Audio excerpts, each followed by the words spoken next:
So the last thing I'm going to do is I'm going to add some text to this so it has my cat's name on it. And because of the way OnShape works, I'm going to have to sort of put the text where I want to start, and I'll shoot it backwards. So I need to make what's called a work plane. So I'm going to click on the plane tool, and then I'm going to click on the cat and pull it up. I'm going to try again. Hit the plane tool, click on the surface I want to start off of, and then I'm going to set how far away from the surface. And I'm going to do 0.05. Just a little bit forward of the cat. If I go to the right side, you can see it's just ahead of the cat slightly. And then I'm going to hit check, and then I'm going to start a sketch, and then I'm going to select the plane this time. Now look at the front. I'm going to hit the use tool, so I can reference this circle. That's going to give me the origin of that circle. And I'm going to go to the text tool, and I'm going to draw a rough square where I want it to be. I'm going to say, hey, Riley, I know from experimenting, I kind of like the Tino's font. I'm going to get bold. I'm going to hit the checkbox. And let's see what we got. That looks pretty good. So I'm going to click somewhere else because I just highlighted something. I'm going to just take and grab on the corners and drag it. All right, and now I need to center this thing. So first I'm going to dimension it. I'm going to go to Dimension tool.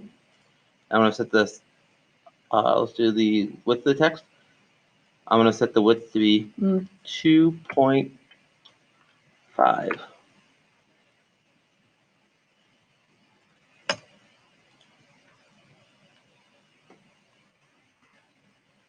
you go. And I know I want it to be thing, so I'm going to say this point here is on this line here. That's going to center the text left and right. And I know I want it centered up and down. The easiest way to do it is use Dimension tool. Dimension to the center point. Oh, I'm going to hit dimension on this end point. See what that number is. I'm going to hit Control C to copy that. I'm going to do dimension from here to this point here. Drag out, and I'm going to hit Control V /2. Make it whatever this is to be half of that. Now my text is black. It's fully constrained. It looks good. I'm going to now finish the sketch by hitting the green checkbox. I'm going to extrude it, and I'm going to select the text. I don't know why I always select the texts, but select all my profiles. And this time, instead, I'm going to go to up to face, and I'm going to select the face of the circle. And that looks good. So now I have my full ornament done. Oh, one thing, I got a hole for hanging. So I'm going to start a sketch on the back of the circle.